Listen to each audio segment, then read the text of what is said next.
Meus irmãos, é um prazer mais uma vez revê-los no dia de hoje, o dia do Senhor, o deleitoso dia de Cristo, e trazer a palavra do Senhor, o Evangelho bendito, o Evangelho da graça. Para aqueles que ainda não me conhecem, eu sou o pastor Wellington Costa, pastor na Igreja Presbiteriana de Brotas, em Salvador. Trago um abraço caloroso da igreja que sirvo neste momento, a esta comunidade que nós tanto prezamos, mesmo ainda sem conhecê-los, sem conhecê-la, visto que temos lá uma ovelha que pertencia a esta igreja e que agora serve ao Senhor lá na Igreja Presbiteriana de Brotas, Fernando Vargas e sua família, que tem nos dado tantas alegrias. Nós queremos, irmãos, dar continuidade ao que nos propomos nesse final de semana. Eu peço que os irmãos abram as suas Bíblias no Evangelho de Mateus, no capítulo de número 12.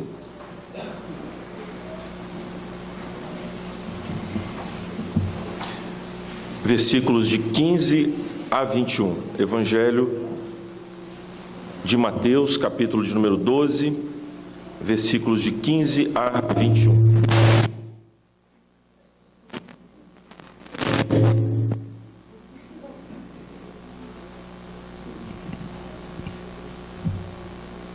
Ok.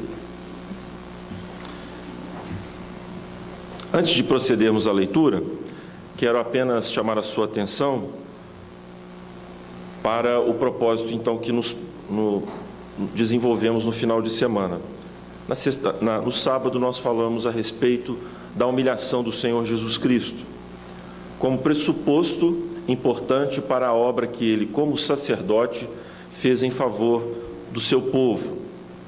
O sacrifício que Cristo fez na cruz do Calvário fez parte da sua humilhação. Em seguida, nós aprendemos na escola dominical nesta manhã sobre este ofício tríplice de Cristo Jesus. Na sua pessoa divina humana, o Senhor aprouve revelar tudo o que é necessário para o bem-estar dos homens, e nisso Deus se viu glorificado. O Senhor Jesus é, portanto, Deus homem, e é sacerdote, profeta e rei. E tudo isso Ele fez humildemente, e por isso o Senhor o exaltou sobremaneira. Hoje nós vamos ver uma passagem, meus irmãos, que sintetiza tudo isso que tratamos. Nós vamos reconhecer neste texto esses aspectos do ministério do Senhor Jesus Cristo, a sua humildade, a sua humilhação, bem como também o ofício tríplice. Então fique atento para que assim o Senhor nos fale e desfrutemos da verdade de Deus. Vamos ler. Mas Jesus, sabendo disto, afastou-se dali. Muitos o seguiram e a todos ele curou, advertindo-lhes, porém, que o não expusessem à publicidade, para se cumprir o que foi dito por intermédio do profeta Isaías: eis aqui o meu servo, que escolhi, o meu amado, em quem a minha alma se compraz. Farei repousar sobre ele o meu espírito, e ele anunciará juízo aos gentios.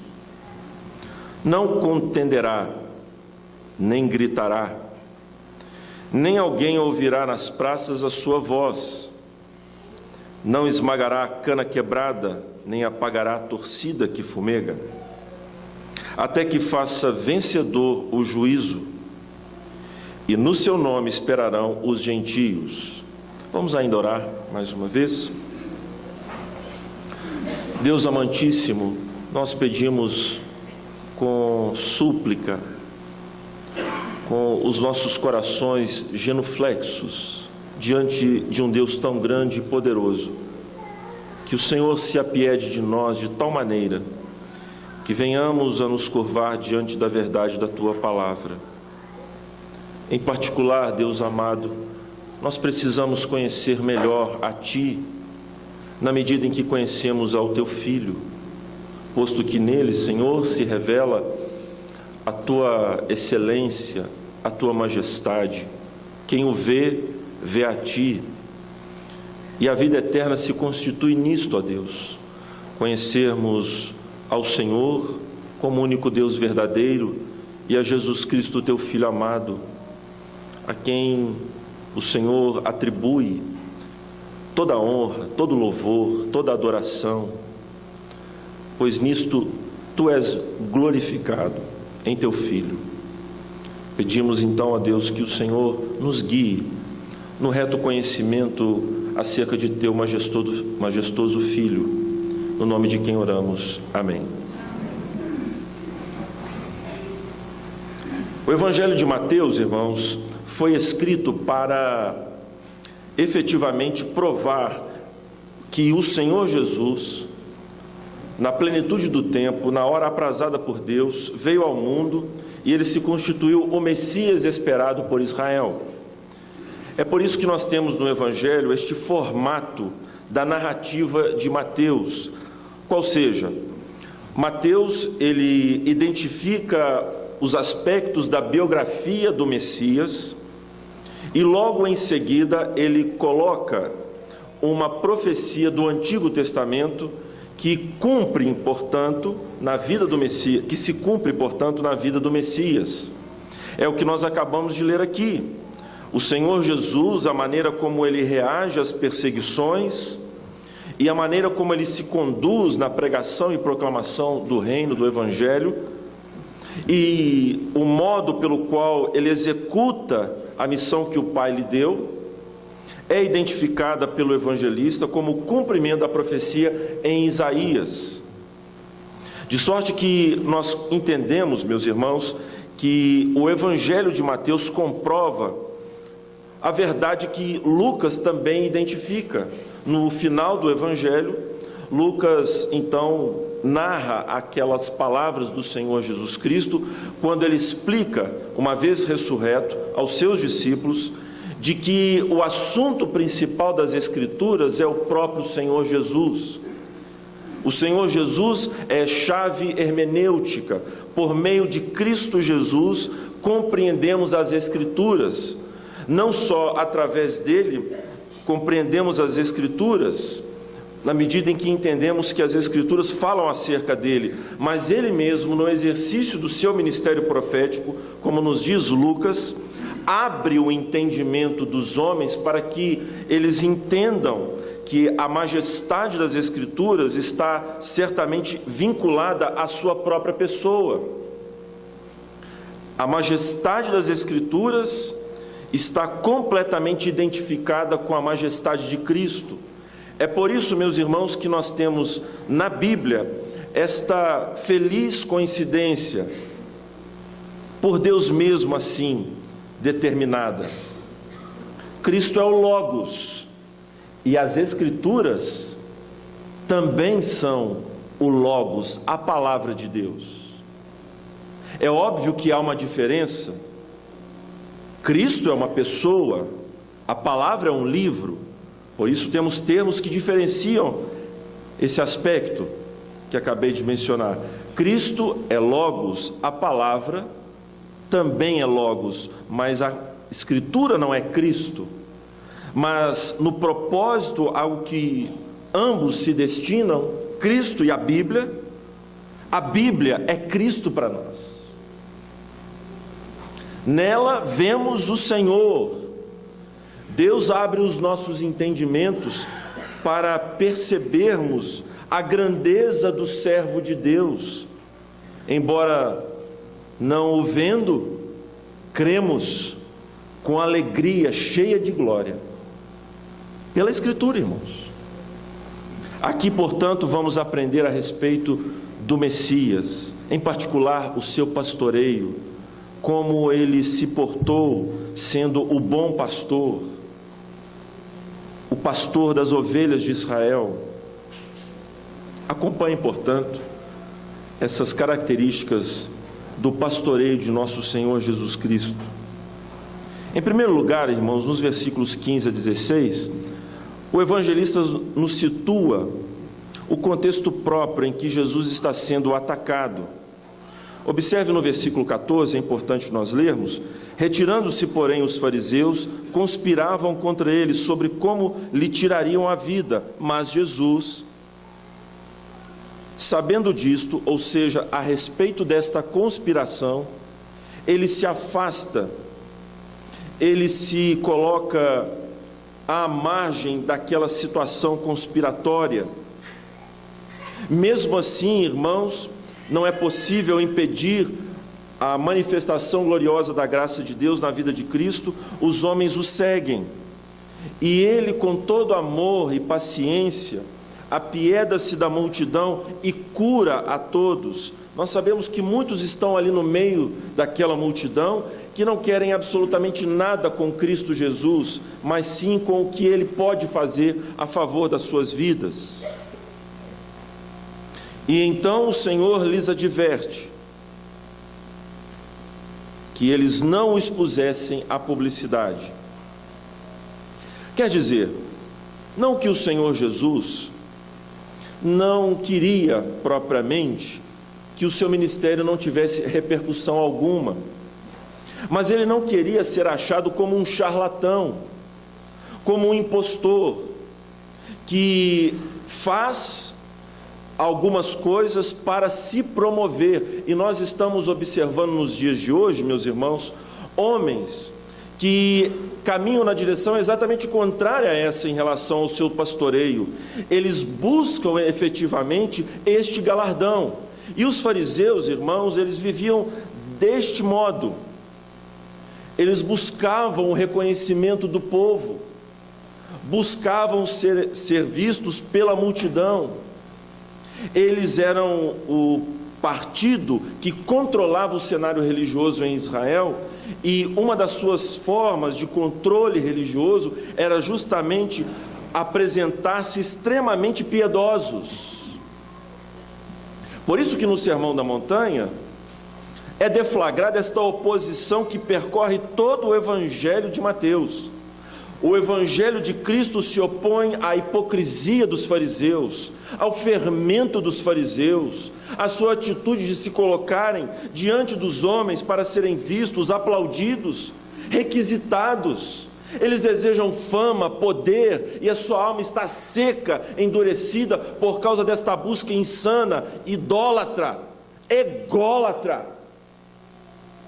E Cristo Jesus, apercebido deste pecado dos homens, ele não quer usar as suas curas para se promover. Portanto, eis aqui, irmãos, uma característica principal do ministério do Senhor Jesus Cristo: o Messias tem uma atividade discreta. Essa é a característica mesma do reino, que é identificado com o próprio Senhor Jesus. O reino é Cristo, e Cristo é o reino. Onde Ele está, o reino chega. E o seu reino é um reino em que é comparado a uma semente insignificante, mas que cresce, evolui, triunfa, suplanta qualquer outra força que se oponha ao seu crescimento, se torna árvore frondosa, conquista os corações. Não é necessário que absolutamente nada seja acrescido a este poder que opera no reino de Cristo, através da sua palavra, porque é o próprio Deus que atesta o poder desse reino, que o faz avançar. Então Cristo Jesus entende que o seu ministério é completamente de uma dimensão espiritual, meus irmãos. O seu reino não é deste mundo, não no sentido de que ele não tem efeito sobre este mundo, mas que ele não usa das ferramentas deste mundo para avançar. E nós sabemos que nada contra a publicidade, nada contra que a luz dos homens, dos servos de Deus, brilhe.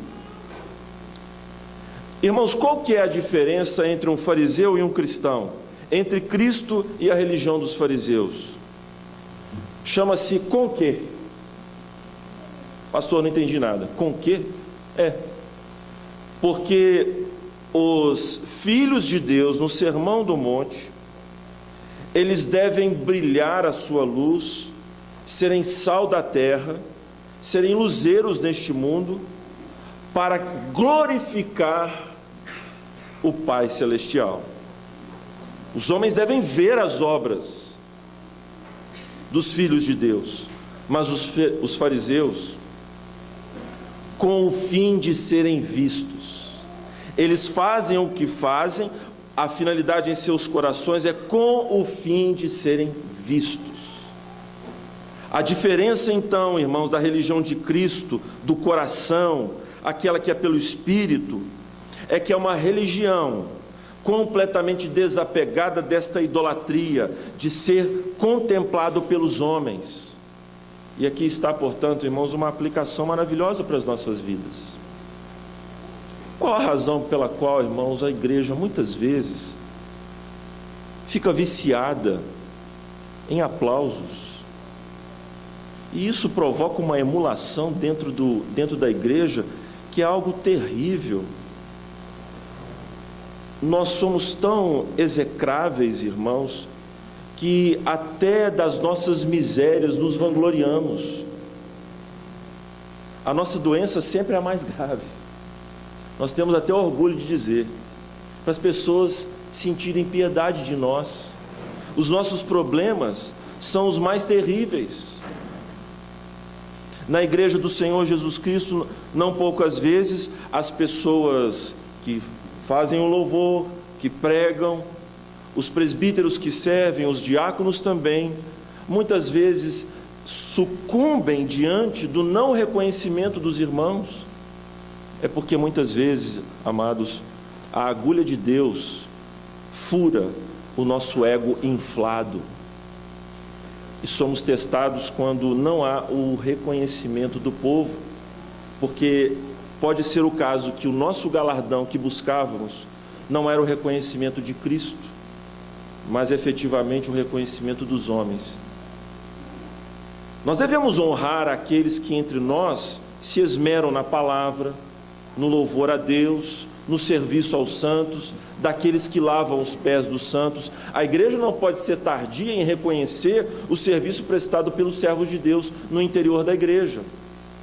No entanto, amados que assim fazem e servem a igreja, não espere isso, porque muitas vezes nós não seremos reconhecidos e não podemos viver escravos desta miséria, irmãos. Aqui está o pastor de Israel nos ensinando que é Deus quem nos exalta. Certa feita, um pastor que ama muito me disse: Wellington, nunca espere que a igreja lhe exalte. Quem exalta o obreiro é Cristo, usando a igreja para lhe exaltar. Mas quem o exalta nunca é o próprio povo. E isso é libertador, irmãos, para aqueles que servem, os presbíteros docentes, os presbíteros regentes, para que eles sirvam a Cristo, sabendo que Deus há de galardoá-los. Não ficará nada sem ser pago aos servos de Deus, até um copo de água fria. Por isso, meu irmão e minha irmã, pela graça de Cristo Jesus, venhamos a nos desvencilhar desta atitude de querer a publicidade, porque o Messias jamais quis isso. E veja, não é uma coisa de um ato externo, não é falsa humildade, falsa modéstia. Isso é do coração. Jesus é humilde de coração. Vamos prosseguir. No versículo 17, então, nós temos o delineamento daquilo que o próprio evangelista já nos falou. Isto aconteceu e isto cumpriu o que está escrito no profeta Isaías. Os versículos, então, 18 a 21, é reproduzida a profecia. E veja que interessante, irmãos. Nós temos aqui 3 questões que precisamos tratar: o chamado messiânico, a execução do chamado e o modo desta execução. Repetindo então, para que os irmãos me acompanhem. Nós temos o chamado messiânico, a execução deste chamado e o modo desta execução, que enfeixam, como temos insistido com os irmãos, o ofício tríplice de Cristo, a sua humilhação, e que nos mostram o pastoreio do Senhor. Vejamos então o versículo 18. Eis aqui o meu servo. Primeiro aspecto, Cristo Jesus é chamado não para servir, para ser servido, mas para servir. Ele é o servo sofredor, como vimos o Éver, e na vida do Senhor Jesus Cristo, e este evento mesmo que acabamos de ler, o de servir curando, identifica este aspecto de Cristo. Ele é servo. Irmãos, o Evangelho de Marcos é como um filme de ação de Hollywood, não comparando mal, mas para que os irmãos me entendam.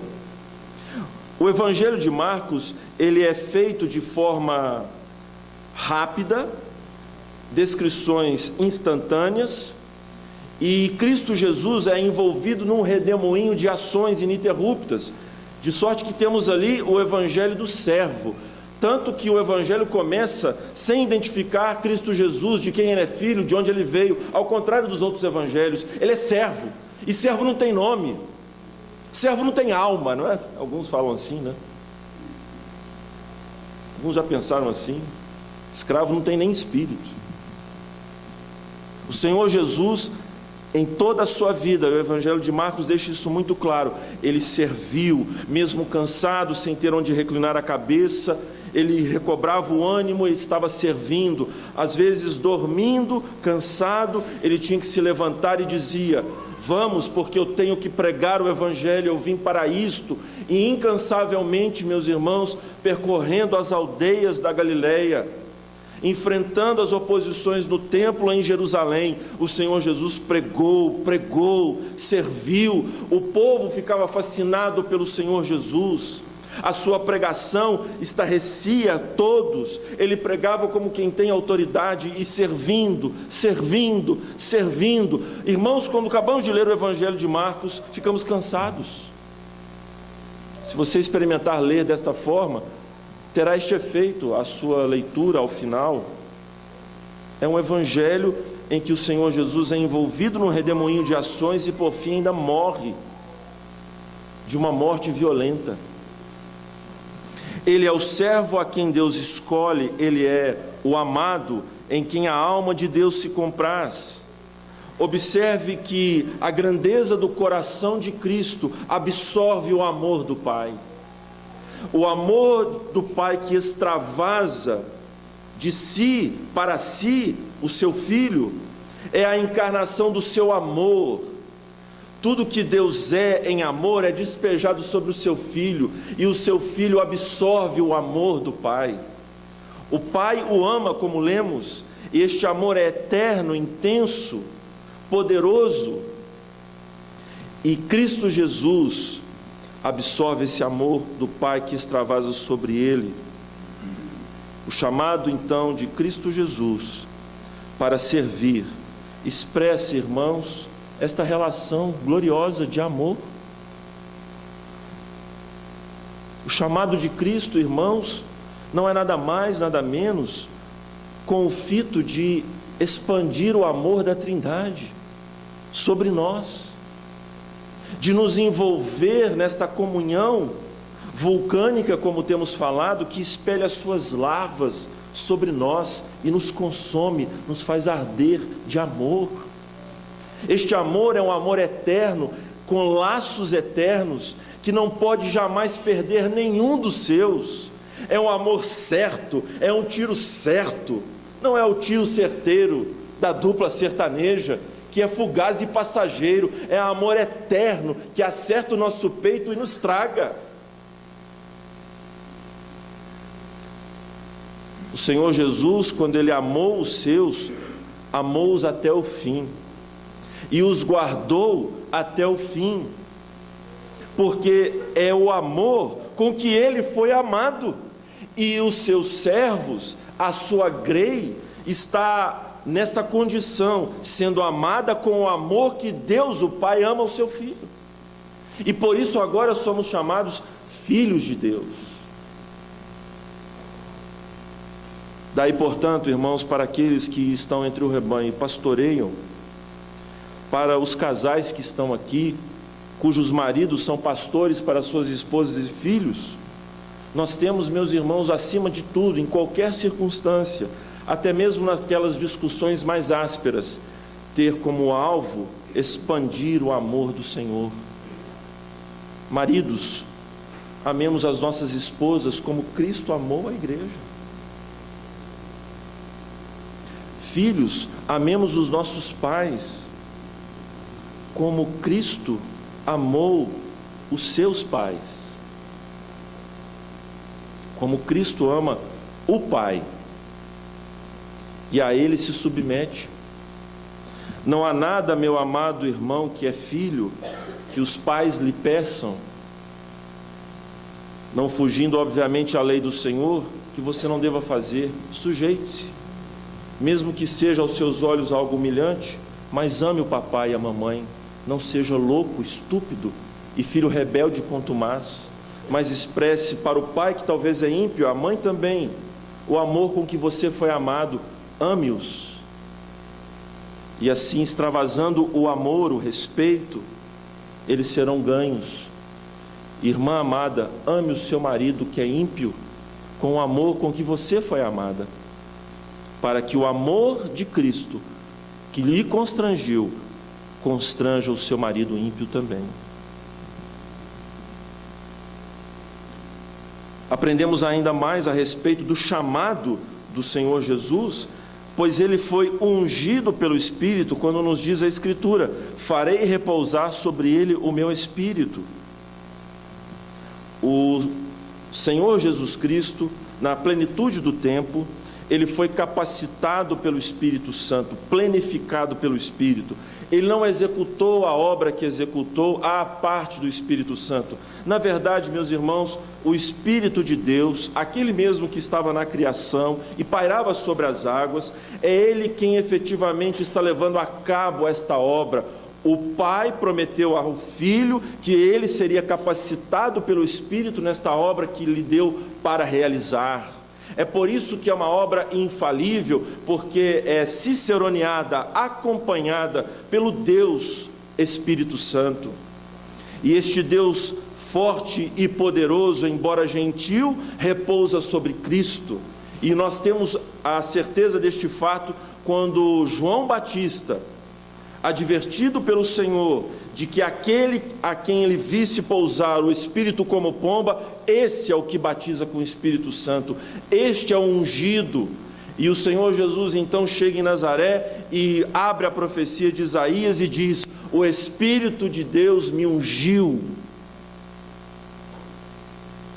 E nós vimos isso, irmãos, no nascimento do Messias, no batismo do Messias, nas palavras do Messias, no seu ensino. Tal era a magnitude do ensino de Cristo por causa do Espírito Santo que o capacitou, Espírito este dado a ele sem medida,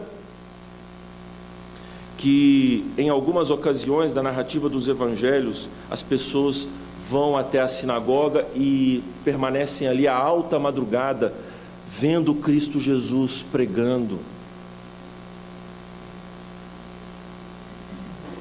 O Senhor Jesus foi ungido pelo Espírito, e nada poderia jamais, irmãos, envergonhá-lo. A sua sabedoria, com a qual ele rebateu os seus adversários, as suas perguntas oblíquas, eu respondo se vocês me responderem. Sabedoria do Espírito. Meus irmãos, se nós queremos fazer a obra de Deus, se nós queremos de fato imitar o pastoreio de Cristo, nós precisamos buscar a ação do Espírito de Deus em nós. Se nós achamos que a igreja é uma organização bem parecida com uma empresa, onde os membros da igreja são tal como um móvel em que nós queremos organizar as funções, nós vamos dar com os burros na água, irmãos. Porque o discernimento profundo que devemos ter para realizar a obra de Deus, para convivermos entre os santos, é necessário que todos estejamos bebendo deste Espírito que a nós é dado pela ação do Messias. Precisamos da plenitude do Espírito, meus irmãos, não apenas para expressar a vida cristã autêntica, mas sobretudo, meus irmãos, para convivermos em comunhão com os crentes, pois este Espírito é o que unifica a igreja, este Espírito está agindo na igreja, e se somos de Cristo Jesus, precisamos beber do seu Espírito, para fazermos esta obra, que certamente somos insuficientes para ela. Quem nos capacita, meus irmãos, é o Espírito de Deus, nas menores e mais comezinhas coisas relacionadas ao avanço do reino. A gente acha assim, não, eu vou ensaiar, e não ora. Eu vou ter reunião do conselho, e não ora. Não busca o Espírito, não busca a Deus. Nós vamos fazer tal evento e não há uma carga de busca, de oração, de reflexão bíblica. Simplesmente vamos de roldão, na enxurrada. É esse tipo de temeridade, irmãos, é esse tipo de arrogância de lidar com as coisas de Deus, que nos leva a frustrações terríveis.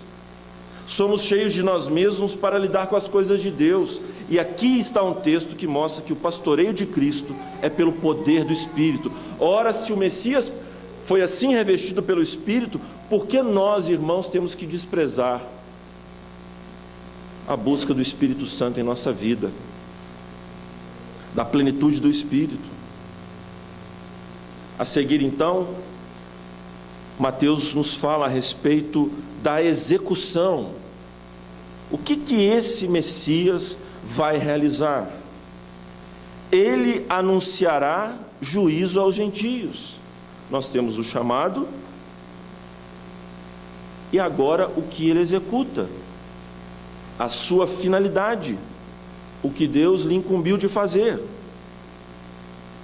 No versículo 21 também temos a repetição desta mesma ideia. Ele anuncia aos gentios.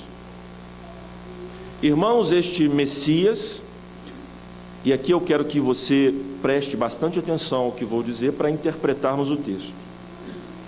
O Evangelho de Mateus, irmãos, foi escrito para aqueles que são judeus na sua maioria, e para convencê-los a respeito do messianato de Cristo Jesus ser o Messias de Israel, é por isso que ele usa este mote que vimos. Isso aconteceu para que se cumprisse a profecia de Jeremias. Isso aconteceu para que se cumprisse a profecia de Isaías, para provar para os judeus que Cristo Jesus corresponde ao que as Escrituras pré-anunciaram. Pois bem, mas há uma oposição, que falamos já a respeito dela, insinuamos, e agora afirmamos com mais ênfase. Há uma oposição deflagrada no Evangelho, da mensagem dos fariseus e de Cristo. E é esse desprezo, esta atitude arrogante de resistência à pregação do Evangelho, que vai desaguar lá no final do Evangelho de Mateus, a ordem de Cristo Jesus para que os discípulos percorram todo o mundo e façam discípulos de todo o mundo. Esse desprezo dos judeus terá um juízo divino com a universalização, com a expansão do reino, com a atividade deste reino por toda a terra. E é isso então que o Messias veio realizar, executar. Ele anuncia o reino para as ovelhas perdidas da casa de Israel, e este evangelho alcançará outras gentes. Lemos, e graças a Deus pela elaboração da liturgia, quando Cristo Jesus no Evangelho de João nos fala deste aprisco que ele tem e que inclui outras ovelhas, não apenas as ovelhas da casa de Israel, mas as ovelhas estão espalhadas pelo mundo afora, e a Cristo Jesus convém conduzi-las. Irmãos, o Evangelho demonstra esta expansão gloriosa do reino de Deus, que inclui os gentios, para produzir a família de Deus, que o glorifica, pois judeu não é aquele que é exteriormente, mas o que é interiormente, pela circuncisão não da carne, mas do Espírito. Então aqueles que são tangenciados pelo Espírito de Deus, e são guiados pelo Espírito de Deus, não importa onde eles estejam, são filhos de Deus. Ali está um filho de Abraão. O messianato, Deus se viu glorificado em salvar milhares de milhares, homens de todas as tribos, línguas, povos, nações. É na diversidade, produzindo unidade no Filho de Deus, que Deus é glorificado, irmãos. Certamente, amados, isso tem a ver com a obra missionária. O pastoreio do Messias não rejeitou os gentios, ele se apiedou, ele foi levado por Deus àquelas regiões, por exemplo, a Galileia e mais acima, Tiro e Sidom, aquelas regiões conhecidas como um judaísmo bastardo, como os samaritanos. O Senhor Jesus transpôs essas barreiras pelo poder do Evangelho e ali trouxe as primícias de Deus dentre aqueles que eram rejeitados, que não deveriam ter sido rejeitados pelo povo de Deus. E agora a própria igreja é colocada, irmãos, para anunciar as maravilhas de Deus ao mundo. Meus irmãos, nós não podemos ter igreja de velhos. Hoje tem essa abominação, não é? Igreja de jovens.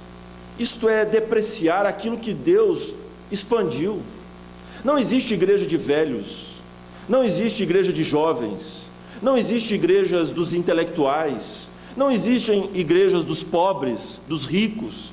O que existe, meus irmãos, é a igreja de Cristo, e qualquer segmentação da igreja é ofender o Espírito Santo. Qualquer estreitamento daquilo que Deus alargou é abominável aos seus olhos. Nós somos devedores a bárbaros, nós somos devedores a gregos, nós somos devedores a judeus e a todas as gentes. Temos que, dentro da igreja, termos ricos, pobres, negros, brancos, todas as gentes, unidos pelo Espírito Santo. Isto glorifica a Deus, irmãos. Uma igreja onde a patotinha da juventude vai seguindo, a patotinha, e a patotinha jamais se comunica com os velhinhos da igreja, não senta aos seus pés para aprender as lições que só eles podem nos dar. A igreja que desfaz dos velhos, meus irmãos, esta igreja que não se levanta diante das cãs, ofende e quebra o mandamento da lei de Deus. Essa igreja seccionada, partidária, ela está estreitando o que Deus alargou. O Senhor é glorificado nesta unidade que Ele produz por meio de diversos povos, pessoas, gentes. Não façamos isso na igreja, irmãos. Jovens, vamos aprender com os mais velhos. As mulheres que estão aqui são donas de casa, novas. As amadas irmãs, que também são donas de casa, devem ensinar as mais novas. Deve haver este intercâmbio, irmãos. Que coisa gloriosa é termos um irmão abastado, que Deus lhe coroou com muitos dons e talentos, e através das suas obras, ele não é seco, estéril, mas ele serve a igreja com o seu dinheiro, com os seus recursos, e Deus ali atua nele estas obras de misericórdia, e ele compartilha aquilo que Deus lhe deu sobrando. É para isso, na sua muita riqueza, ele abençoe a pobreza de alguns. É para isso que Deus nos deu para alguns bens que faltam para outros. Mas o que acontece? Por que Deus, o Senhor abençoa fulano e não me abençoa? Ficamos ali, não é, remoendo. Eu tenho o mesmo talento, a mesma condição, ao invés, meus irmãos, de entendermos que o fato de termos dinheiro ou não é circunstancial. Amanhã, aquele que tinha muito não terá nada, porque tudo é de Deus. E assim nós glorificamos ao Senhor, quando velhos e jovens se unem na igreja, quando negros e brancos se unem na igreja, quando ricos e pobres se unem na igreja, quando há esse intercâmbio. Porque Deus quer assim. Ele colocou o seu Messias para fazer essa obra de lançar justiça ele anunciará não juízo sobre os gentios, é bom que se esclareça, a tradução pode nos trair, infelizmente, mas é esta justiça. Os gentios esperam santificação, esperam participar do reino, esperam viver e ser inseridos no reino. O Messias então proclama, anuncia a eles, amados irmãos, presbíteros, diáconos e todo o povo de Deus, nós fomos chamados para anunciar o reino, anunciar a justiça de Deus. Façamos isto então, ajuntando forças para anunciarmos o reino, não só aqui em Poá. Quem disse que nós temos que converter Poá toda para depois seguir para São Paulo? Se assim pensasse Simonton, jamais deixaria o luxo dos Estados Unidos da América e viria aqui para este país de febre amarela e condições de higiene precárias. Mas foi porque entendeu que este reino deve ser expandido, que ao ouvir Charles Hodge, o seu professor no seminário, se sentiu desafiado e veio para cá pregar o Evangelho. Aqui perdeu a sua esposa, aqui perdeu muita coisa, até a sua saúde, mas deixou um legado que hoje eu e você desfrutamos. Se assim agiu Simonton, porque assim agiu Cristo, assim então, irmãos, devemos agir, pregando tanto aqui, quanto em São Paulo, no Brasil e no mundo. Podemos nos envolver na oração, podemos nos envolver com sustento missionário, podemos nos envolver indo ao campo e sabendo as dificuldades dos missionários que apoiamos, podemos dar suporte, amor, recados, e-mail, fortalecimento, baixando as cordas para aqueles que são os nossos heróis, levando avante o vitupério de Cristo para muito longe e trazendo muitos filhos chineses, japoneses, africanos, porque eles esperam a justiça, irmãos. As nações estão aí sob a ação diabólica e o Messias, ele veio, e a sua igreja também deve fazer o mesmo, anunciar a justiça. Agora vemos nos versículos 19 e 20 o modo como Cristo Jesus realizou este ministério que ele foi chamado pelo Pai e que tinha esta missão da justiça. Não contenderá nem gritará, nem alguém ouvirá nas praças a sua voz. Será que Jesus não gritou? Será que Jesus não contendeu? Porque é estranho, em outros momentos dos evangelhos nós vemos o Senhor Jesus em contenda, mas não é uma contenda pecaminosa, obviamente. Cristo Jesus inclusive ficou irado, mas jamais pecou. Cristo Jesus falou de modo ríspido e duro. Certamente qualquer conselho que visse Jesus dizendo assim, deixa os mortos enterrar os mortos, tu porém vai pregar o reino de Deus, chamaria Jesus no cantinho e falaria assim, pastor, não pode ser assim não, tem que ser mais brando, afinal de contas o menino morreu, né, o pai morreu, e o senhor falar assim tão duramente? Mas Jesus, meus irmãos, nunca se deixou levar por respeitos humanos, e a sua palavra muitas vezes foi duríssima, expulsando inclusive aqueles que andavam com ele, mas queriam só apenas o pão que ele multiplicava. Ele mandou todo mundo embora e desafiou inclusive os seus próprios discípulos. Então, do que está falando propriamente o profeta Isaías, e Mateus aqui reproduz? É acerca, irmãos, de uma atitude contenciosa, partidária, de uma sabedoria demoníaca, mundana, que é ganhar a discussão no grito.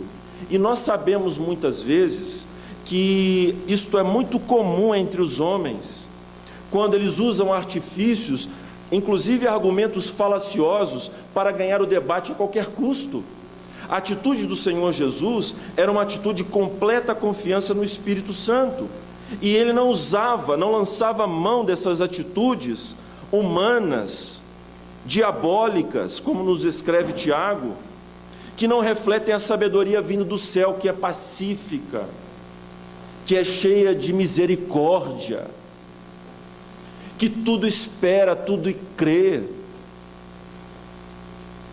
tudo sofre. É desta sabedoria, deste modo de ação, que o Senhor, Deus está aqui na profecia de Isaías nos ensinando, e que caracterizou o ministério do Senhor Jesus Cristo. E o próprio apóstolo Paulo, quando instrui a Timóteo no cuidado pastoral do rebanho, diz: o servo do Senhor não deve viver a contender, mas ele deve esperar que Deus dê o arrependimento, depois de você advertir um homem 1 ou 2, 3 vezes, acabou. É necessário aguardar a ação de Deus. E o Senhor Jesus teve este papel discreto, este papel simples, sábio, confiando tão somente na ação do Espírito em reverberar a sua obra. Irmãos, quem foi Jesus? Um completo anônimo, viveu durante 30 anos no anonimato, e durante 3 anos no meio de uma Jerusalém que era ávida por Messias. Muitos se colocaram como Messias antes de Jesus, muitos se colocaram como Messias depois de Jesus. A história está aí registrando, inclusive hoje, alguns que chegam em Jerusalém se dizendo Cristo, fanáticos, lunáticos, homens insanos. E então o Senhor Jesus foi tratado como mais um louco, mais um insano desses. E o Senhor Jesus não tinha microfone, o Senhor Jesus não tinha a voz de Elvis Presley, o Senhor Jesus não tinha a parafernália sonora que hoje nós temos, o Senhor Jesus não tinha as mídias sociais. Mas, irmãos, o evento messiânico, a pessoa divina humana de Cristo Jesus, ela irradiava tamanha glória e poder, que de fato dividiu a história no meio. Há alguma coisa neste judeu que realmente fascinou corações e mentes, e a história atesta, sem ser a Bíblia.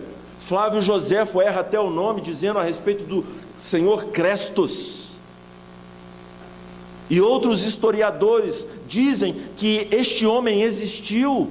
Os discípulos não estavam dando testemunho de um espírito, de alguém que os motivou tão somente com palavras divinas e maravilhosas. Não, João diz na sua primeira carta que nós tocamos, nós vemos, nós comemos, nós bebemos, nós fomos testemunhas oculares.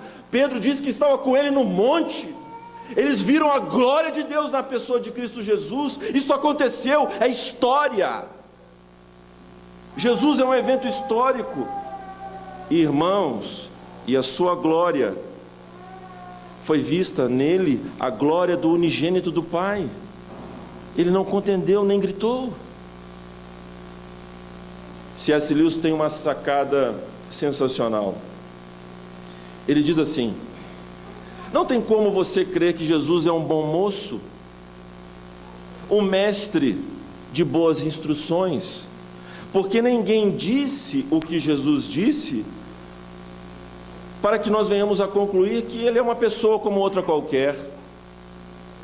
Imagina os irmãos eu chegar aqui e dizer que eu sou a ressurreição e a vida, que ninguém vem ao Pai senão por mim. Eu me lembro-me de uma colega de faculdade que disse assim: o seu Jesus é muito arrogante. Eu concordei. Se ele for realmente humano, e essa é a tese de C.S. Lewis, de fato as palavras dele é de um lunático arrogante. Mas como disse C.S. Lewis, se ele é de fato o que ele é, ele disse o que ele é. E por isso, meus irmãos, muitas vezes nós queremos ganhar o debate, nós queremos ganhar as pessoas dizendo, mas não sendo. Sabe por que Jesus não contendeu? Por que ele não usou desse artifício? Porque o Pai dava testemunho dele pelas obras que fazia. A sabedoria era justificada pelas suas obras. Irmãos, quando nós queremos ganhar os debates a qualquer custo, sem darmos o testemunho daquilo que estamos falando, não acontecerá absolutamente nada.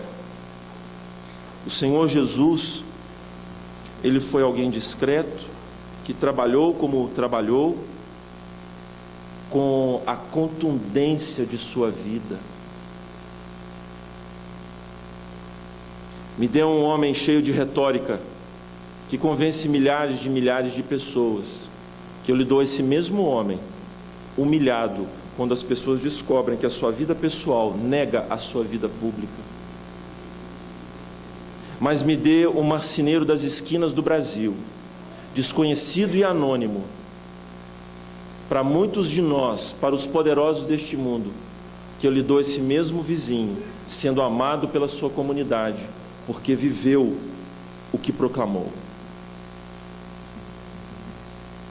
Me dê esse mesmo marceneiro, que mesmo no anonimato, será conhecido no dia final, por Cristo Jesus, meu servo, que eu lhe darei muitos pregadores famosos de púlpitos, que proclamam, contendem, gritam nas praças e querem publicidade para si, mas serão desconhecidos do Mestre no dia final. Meu amado e minha amada irmã, sejamos e não apenas falemos. Hipocrisia, irmãos, para Deus de nada adianta. Esse fermento, esta atitude não serve para Deus. Mas isso também nos fala, irmãos, o versículo 19 e o versículo 20, sobre a mansidão do Messias. Ele é manso e humilde de coração e trata especificamente com aqueles que estão feridos e com seus corações quebrantados. Ele não esmagará a cana quebrada. Então, os gentios, os pecadores, são comparados na Escritura com um pedaço de vara, uma cana quebrada. Quer dizer, é uma cana sem vida, não corre nela mais vida alguma. É uma cana desesperançada, sem perspectiva, sem ânimo, sem vigor. E quantas vezes nós, quando nos embrenhamos na mata, ou no meio de um canavial, e estão aquelas canas ali jogadas ao chão, e nós pisamos naquela cana, porque ela não mais nos importa. O que importa são aquelas que estão boas para serem apanhadas, para nos dar aquele suco maravilhoso, aquele caldo maravilhoso. Mas as outras não nos importam. Elas já foram deitadas ao chão pela força dos ventos, pelas intempéries, e elas são insignificantes para nós, mas o Messias não pisa sobre elas. Na verdade, ele se vê glorificado em trazê-las à vida, ao contrário daquelas que já dizem possuir a vida. Ele não esmagará a cana quebrada. Se aquele que não contende nas praças, ele é suave, manso, humilde, para se aproximar das vidas e lhes falar ao coração. Irmãos, Cristo Jesus é um médico precioso da alma, porque Ele sabe exatamente os efeitos perniciosos do pecado, que é figurado aqui na cana quebrada, a cana partida. E Ele sabe dar o medicamento apropriado para a enfermidade. Ele faz o diagnóstico preciso. Nem apagará, diz o texto, a torcida, o chumaço, o pavio que fumega. É aquele pavio que já está se extinguindo. O seu vigor, a sua função, ele foi criado para emitir luz, e já não age mais assim. Mas é o contrário do fogo, ele está se apagando, se extinguindo.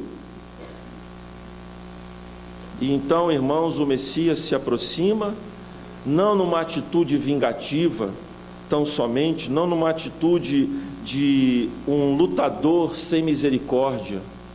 Eu tenho as minhas objeções contra lutas marciais, mas apenas para exemplificar para os irmãos, esta crueldade de tirar sangue da vida alheia, e muitas vezes o algoz, ele é dito a ele pelo seu treinador: bate onde dói, bate onde dói. Ou seja, onde uma ferida já se abriu no supercílio do seu adversário, ou um órgão que foi castigado por ele, o treinador diz: bate mais. Mas Cristo Jesus não age assim, irmãos. Quem age assim é Satanás, o inimigo das nossas almas. É ele quem intenta contra nós, justamente naquele ponto fraco de fragilidade. Mas Cristo Jesus identifica esta chaga, a ferida, e ele não bate para doer e matar. Ele bate, meus irmãos, para curar, para sarar, porque ele é glorificado em pensar no sentido de curar a chaga com óleo, para trazer vida onde não tem, para não deixar o caído prostrado, mas para ele se levantar e a sua consciência não mais o acusar, pois ele é declarado a ele perdão. É isso que Cristo Jesus faz. Por isso, irmãos, na igreja do Senhor Jesus, nós não podemos deixar de reconhecer a cana quebrada. Nós não podemos decretar a espiritualidade de ninguém, quando sabemos que essa espiritualidade vai muito mal, e dizer que está tudo bem, porque nós viramos as costas para as doenças dos nossos irmãos.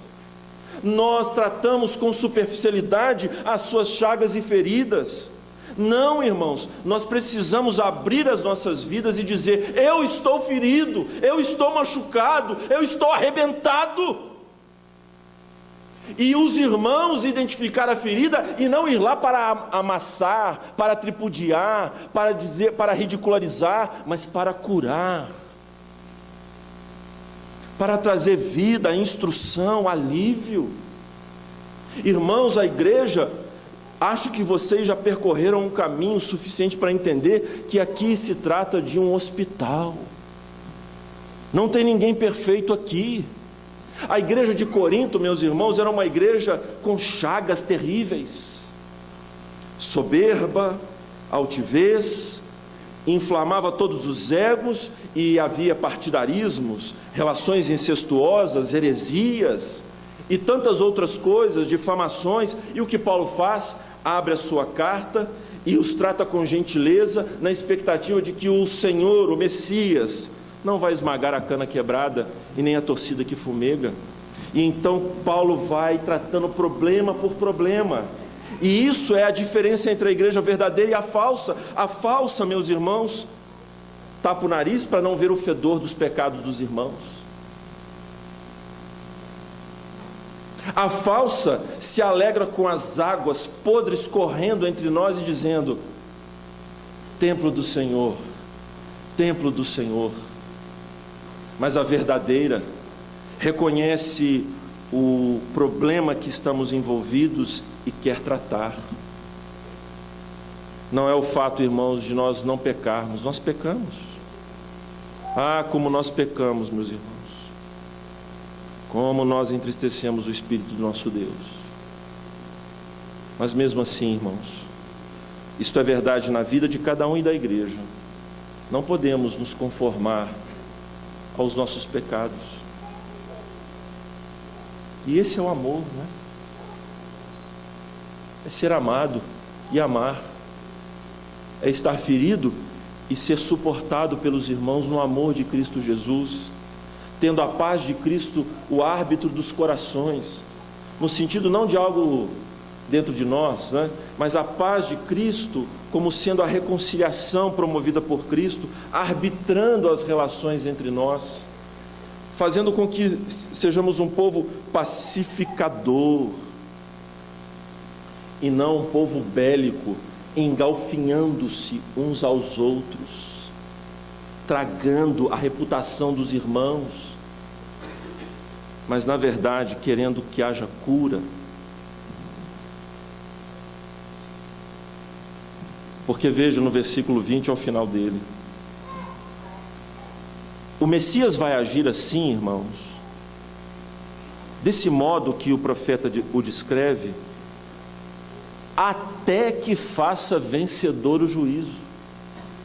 Juízo aí, mais uma vez advertimos, justiça, não no sentido de julgamento, mas de santidade, de abençoar o povo, até que esta justiça de Deus brote no coração dos irmãos. A justificação pela fé produz a santificação pela fé. Até o Messias não vai desistir, até que a sua voz triunfe nos corações, e ele como rei governe o seu povo, como sacerdote não perca nenhum daqueles que o Pai lhe deu, e como profeta ensine a todos os caminhos de Deus, e todos sejam humildes súditos do rei. Ele agirá assim até que faça vencedor o juízo. Meu amado irmão e minha irmã, a força que age em nós é muito maior do que você mesmo, ainda que você queira não ser crente. É engraçado, né? Tem crente que não quer ser crente, mas Deus não deixa ele deixar de ser crente. E tem gente que quer ser crente, mas nunca consegue ser crente. Finge, é hipócrita na igreja, é joio. Mas tem aquele que força a situação, eu vou largar tudo, eu vou desistir desse Senhor, e este amor sempre nos traz de volta, este amor sempre nos constrange, e sempre triunfa sobre os nossos pecados. Você é um eleito de Deus, Deus não o abandonará jamais, e isso não é porque você é muito especial aos olhos de Deus, é porque Ele é glorificado, até que o juízo triunfe na sua vida.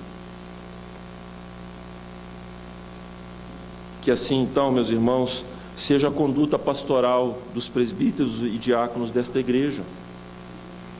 Que nós confiemos mais no Espírito de Deus do que nos nossos artifícios humanos para fazer a obra. Que nós venhamos, meus irmãos, a optar pela discrição ao invés da publicização. De querermos ser vistos pelos homens. Irmãos, tem uma obsessão exibicionista no nosso meio, não é verdade? Nós abandonemos isso, irmãos. Não é Facebook que promove pastor, não, e nem a igreja. É uma vida autêntica na presença de Deus. Pastor, então agora eu vou abandonar a minha página no Face, né? Não precisa disso não, seu bobo. Não precisa não. Mas é de fato entender o que Deus quer de cada um de nós. Não sejamos meninos, mas maduros. Que o Senhor nos encaminhe como profeta, sacerdote e rei do seu povo, a sermos humildes servos de Deus na sua presença. Vamos orar. Amado Senhor, nós te damos graças por tua palavra bendita, que nos ensina acerca do pastoreio de Cristo Jesus. Imitando o teu Filho e contando com o poder que dele emana, o poder com o qual Ele opera, que nós estamos na expectativa da Tua justiça, Deus, sobre nós. Dá-nos, ó Deus, de que sejamos um povo proclamador da Tua palavra a todas as gentes, que não hajam partidos em nosso meio, e que esperemos pela Tua justiça, enquanto proclamamos a Tua palavra, e o Senhor venha curar as feridas, as chagas, aqueles corações partidos por causa de pecados que cometeram ou pelos infortúnios desta vida. Que assim recebamos do Senhor o teu consolo e como igreja venhamos a resplandecer o teu nome, a tua majestade. É o que te pedimos em nome do teu Filho Jesus, agora e sempre. Amém.